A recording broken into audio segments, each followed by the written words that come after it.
Hello दोस्तों, कैसे हो आप सब लोग। आई होप आप सब लोग अच्छे होंगे। आज है 1 मई 2024। जो लोग मेरे चैनल पर नए हैं, मैं उनको यह बता दूं, मुझे अब तक 8 मंथ्स हो चुके हैं इन्वेस्टमेंट करते हुए, और मेरा गोल है म्यूचुअल फंड से फर्स्ट 1 करोड़ कमाने का। मैं इस चैनल पर अपने म्यूचुअल फंड पोर्टफोलियो के डेली अपडेट शेयर करता हूं, तो चैनल को अभी तक आपने सब्सक्राइब नहीं किया है तो तुरंत सब्सक्राइब कर लें। तो चलिए आज देखते हैं मेरे पोर्टफोलियो का क्या रिटर्न है। तो दोस्तों, अभी तक मैंने 7,17,815 रुपये इन्वेस्टमेंट किए हैं, जिसकी आज की डेट में करंट वैल्यू है 8,26,721 रुपये। जो टोटल रिटर्न है वो 1,08,906 रुपये, जो कि 15.17% हुआ। जो एक दिन में पोर्टफोलियो में मेरे चेंज आया है वो 2,118 रुपये मेरे प्रॉफिट में ऐड हो गए हैं। तो दोस्तों, मैं क्विकली अपने म्यूचुअल फंड्स दिखा देता हूं, जो मैं म्यूचुअल फंड में इन्वेस्टमेंट करता हूं, वो आप यहाँ देख सकते हैं स्क्रीन पे। इनमें से मैं यहाँ पे ये बता दूं, कोटक इमर्जिंग इक्विटी फंड और दूसरा Nippon India small cap fund, इनमें मैं इन्वेस्टमेंट नहीं करता हूँ। इसके मैंने रीजंस पहले ही बता रखे हैं। बट ये फंड्स दोनों बहुत अच्छे हैं, आप लोग कोई भी इसमें इन्वेस्टमेंट करना चाहो तो कर सकते हैं, बहुत अच्छे फंड्स हैं। मेरा कुछ अलग ही रीज़न था, इसलिए मैंने इन्वेस्टमेंट इसमें बंद किया। अदरवाइज़ मैं भी इसमें कंटिन्यू करता। आप अगर रीज़न जानना चाहते हैं तो कमेंट सेक्शन में लिंक मिलेगी, उस वीडियो को देखिए आप। उसके अलावा दोस्तों, मेरा आप एसेट एलोकेशन देख सकते हैं। मिड कैप में 44.90 आज की डेट में, स्मॉल कैप में 30.04, लार्ज कैप में 25.06% इन्वेस्टेड है। तो दोस्तों, मुझे पिछले वीडियोस पर काफ़ी अच्छे कमेंट्स आए हैं। इन कमेंट के रिप्लाई को मिस मत करना, आप लोगों को बहुत कुछ सीखने को मिलेगा। तो चलिए देखते हैं क्या क्या कमेंट्स आए हैं। सबसे पहला कमेंट है जियांस का। Sir, review my portfolio, I am government employ and 30 year old. तो जियांस जी, हर संडे को मैं पोर्टफोलियो रिव्यू करता हूं, तो सभी रिक्वेस्ट में संडे को ही रिव्यू करता हूं पोर्टफोलियो वाली। तो आप संडे वाले वीडियो का वेट कीजिए, इस संडे को आपको जो वीडियो आएगा उसमें आपका पोर्टफोलियो इंक्लूड रहेगा, रिव्यू आपके पोर्टफोलियो का। अगला कमेंट है माई सेल्फ सौरभ का। Thank you for reply sir. तो थैंक यू भाई, thank you for your support. अगला कमेंट है आदि का। सर, कॉन्ट स्मॉल कैप और कॉन्ट फ्लेक्सी कैप दोनों में से कौन से मैं करूं, दोनों के बारे में प्लीज़ एक्सप्लेन कीजिए। तो भाई, सबसे पहले बात यह है कि दोनों फंड काफ़ी अच्छे हैं और मेरे फेवरेट हैं दोनों। और इसमें से मैंने क्वांट स्मॉल में ऑलरेडी इन्वेस्टमेंट कर रखा है। इन दोनों में मेन डिफरेंस क्या है, क्वांट स्मॉल कैप है जो स्मॉल कैप कंपनीज पे फोकस करता है, उन्हीं में इन्वेस्टमेंट करता है। जबकि अदर साइड में फ्लेक्सी कैप फंड में क्या होता है कि ये फ्लेक्सी कैप, जैसा कि आप नाम से ही समझ सकते हैं, इसमें फ्लेक्सी कैप लिखा है, तो मतलब डिफरेंट कैटेगरीज में ये इन्वेस्टमेंट कर सकता है, जैसे large cap, mid cap, small cap.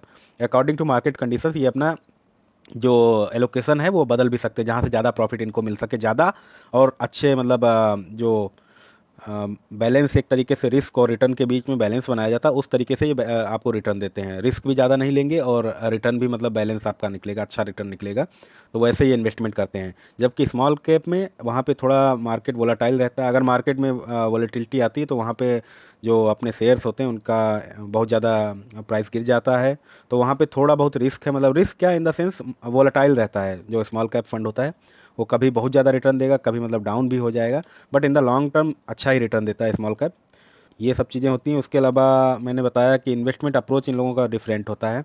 Fund manager यहाँ पे फ्लेक्सी कैप में देखता है कि कहाँ से अच्छा प्रॉफिट मिल सकता है, तो वहाँ इन्वेस्टमेंट करता है, और रिस्क भी जहाँ पे बैलेंस हो थोड़ा। वहीं पे स्मॉल कैप में वो लोग अच्छी कंपनीज स्मॉल कैप में ढूंढते हैं, और स्मॉल ज़्यादातर इन्वेस्टमेंट आपकी स्मॉल कैप कंपनीज में ही जाती है। बट फ्लेक्सी कैप में यहाँ पे कोई लिमिट नहीं होती, कहाँ आप इन्वेस्टमेंट करना चाहो कहाँ नहीं। तो ये किसी भी कैटेगरी में ज़्यादा इन्वेस्टमेंट कर सकते हैं, किसी भी कैटेगरी में कम इन्वेस्टमेंट कर सकते हैं, अकॉर्डिंग टू मार्केट कंडीशन। तो यही डिफरेंस है। अगर आप थोड़ा कम रिस्क लेना चाहते हैं तो कॉन्ट फ्लेक्सी कैप में इन्वेस्टमेंट करो। अगर थोड़ा ज़्यादा रिस्क आप लेना चाहते हैं तो कॉन्ट स्मॉल कैप आप कर सकते हो। अगर आप अभी स्टार्ट ही कर रहे हो म्यूचुअल फंड में इन्वेस्टमेंट बंद करना, तो आप कॉन्ट फ्लेक्सी कैप लो, वो ज़्यादा अच्छा रहेगा आपके लिए। अगला कमेंट है कुंदन का। सर, एच क्या होता है। तो भाई, म्यूचुअल फंड में एच होता है सिस्टमेटिक विड्रॉल प्लान। तो ये एक तरीके से, जैसे आप किसी म्यूचुअल फंड में इन्वेस्टमेंट करते हो, 10 लाख आपने इन्वेस्ट किए हैं। अब आप चाहते हो हर महीने आपको कुछ ना कुछ अमाउंट म्यूचुअल फंड से मिलता रहे। आप फिक्स कोई अमाउंट डिसाइड कर लोगे, 10 लाख पे, मतलब आपने डिसाइड कर लिया अगर 6 लाख मुझे हर महीने चाहिए, तो आप ऐसा कर सकते हो, उसमें एच प्लान ऑप्ट कर लो। तो उससे हर महीने की जो भी आप डेट डिसाइड करोगे उसको आप 6,000 आपके अकाउंट में रुपए विड्रॉल हो जाएंगे। तो इसी को एच कहते हैं। हर महीने या जब भी आप ये मतलब इंटरवल डिफाइन करोगे, एक specific time, quarterly, monthly, yearly, जैसा भी आप डिसाइड करोगे उसी हिसाब से आपका उतना पैसा म्यूचुअल फंड से विड्रॉल होकर आपके अकाउंट में आ जाएगा। बाकी बचा पैसा आपका इन्वेस्टेड रहेगा। लोग ऐसा करते हैं, किसी की जैसे पेंशन है, पेंशन टाइप का एक तरीके से हो जाता है कि आपको हर महीने कुछ पैसा आने लगता है, या ईयरली, मंथली, क्वार्टरली, इस तरीके से पैसा आने लगता है। तो जिन लोगों ने जैसे इन्वेस्टमेंट कर दिया 1 करोड़ रुपए, तो उनको क्या है, हर महीने कुछ ना कुछ पैसा अगर चाहिए अपने डेली जो आपकी ज़रूरतें पूरा करने के लिए, जो डेली ज़रूरतें होती हैं उनको पूरा करने के लिए आपको हर महीने कुछ ना कुछ पैसा चाहिए, रेंट जमा करने के लिए या कुछ भी ग्रॉसरी शॉपिंग इन सब के लिए चाहिए। तो आपने जैसे ऑप्ट कर लिया 10,000 रुपये मुझे चाहिए, तो आप SWP प्लान ऑप्ट कीजिए, वहाँ पे 10,000 अमाउंट डाल दीजिए, आप फ्रीक्वेंसी उसकी डाल दीजिए, मंथली, क्वार्टरली या ईयरली कब आपको चाहिए, वो ऑटोमेटिक आपके पैसे आते रहेंगे। आपको कोई हेडेक लेने की ज़रूरत नहीं कि आपको रिडीम करना है या नहीं करना है, वो अपने आप से रिडीम हो जाएगा उतने पैसे के यूनिट्स और आपके अकाउंट में पैसा आ जाएगा। तो यही SWP प्लान है। अगला कमेंट है भान प्रभा का, माई कैम्प्स और फिनटेक ऑफिस में जाते हैं तो वो हेल्प नहीं करते, ऑनलाइन ई मैंडेट करने के बाद भी मैं डायरेक्ट प्लान में इन्वेस्टमेंट नहीं कर पा रही, ऑफिस में हेल्प नहीं करते। तो भान प्रभा जी, सबसे पहली बात, ऑफिस में हेल्प नहीं करते वो दूसरा टॉपिक है, बट आपने ऑनलाइन ई मैंडेट की बात की है, आपने किस फंड के लिए ऑनलाइन ई मैंडेट सेट किया है और प्रॉब्लम क्या आ रही है आपको यहाँ पे, क्यों आप इन्वेस्टमेंट नहीं कर पा रहे हो, वो अगर आप यहाँ पे कमेंट में लिखोगी तो मैं आपकी ज़्यादा हेल्प कर पाऊँगा। मैं ट्राई करूँगा आंसर करने की और जितना पॉसिबल हो पाएगा वो मैं हेल्प करूँगा आपकी। तो आप यहाँ पे रीज़न बताइए क्यों आप नहीं डायरेक्ट प्लान में इन्वेस्टमेंट कर पा रही हैं, तो मैं ट्राई करूँगा आंसर करने की इस पर। अगला कमेंट है गजानंद का, good job sir. Sir large cap fund और इंडेक्स फंड में क्या डिफरेंस होता है, इनमें से कौन सा बेस्ट होता है इन्वेस्टमेंट के लिए। तो लार्ज कैप फंड में या डिफरेंस और इंडेक्स फंड में ये डिफरेंस है, इंडेक्स फंड आपका कुछ भी हो सकता है, मतलब निफ्टी 50 का आप अगर लोगे तो निफ्टी 50 की 50 कंपनी जो होंगी उनमें से वो इन्वेस्टमेंट करेगा, उस इंडेक्स को ट्रैक करेगा। और जो आप निफ्टी 50, 250 होता है small cap mid cap index, तो अलग अलग इंडेक्स होते हैं हर मतलब कैप के, लार्ज कैप के भी इंडेक्स हैं, स्मॉल कैप के भी, मिड कैप के भी हैं। तो इनमें कई सारी कंपनीज़ हो जाती हैं, मतलब स्मॉल कैप में लेंगे तो ज़्यादा कंपनीज स्मॉल कैप की, उसमें सब सारी कंपनी स्मॉल कैप की रहेंगी। और जो इंडेक्स में उनका जो परसेंटेज है एलोकेशन का, तो वही परसेंटेज आपका इंडेक्स फंड में भी वो लोग एलोकेट करते हैं।